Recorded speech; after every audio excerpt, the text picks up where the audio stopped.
భగవద్గీత జ్ఞాన కర్మ సన్యాసయోగం అధ్యాయం 4 శ్లోకం 25 శ్లోకం దైవమేవాపరే యజ్ఞం యోగినః పరిసంసతి బ్రహ్మాజ్ఞావపరే యజ్ఞం యజ్ఞేనైవోపజుహ్వతి అనువాదం కొంతమంది యోగులు దేవతారాధన రూపమైన యజ్ఞం చేస్తారు, మరికొంతమంది బ్రహ్మాగ్ని జ్ఞానాగ్ని లో తాము చేసే యజ్ఞాన్ని సమర్పిస్తారు.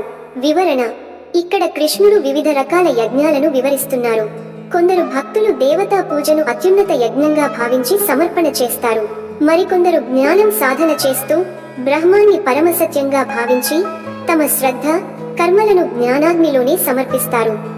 అంటే భిన్న భక్తి మార్గాలన్నీ చివరికి ఒకే దైవాన్ని చేరువ చేస్తాయి. తాత్విక సందేశం: దేవతారాధన అయినా జ్ఞానారాధన అయినా అన్నీ దైవానికే సమర్పణ కావాలి.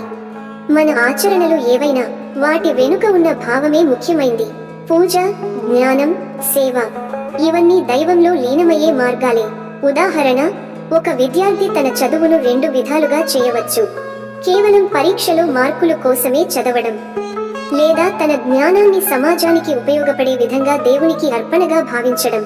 రెండవ విధానం ఆధ్యాత్మిక దృష్టికోణం, అది యజ్ఞం లాంటిది. ఎండ్ నోట్: దేవతారాధన కూడా యజ్ఞమే, జ్ఞానారాధన కూడా యజ్ఞమే. మనసు దైవానికే అర్పణ అయితే ప్రతిక్రియ యజ్ఞమవుతుంది.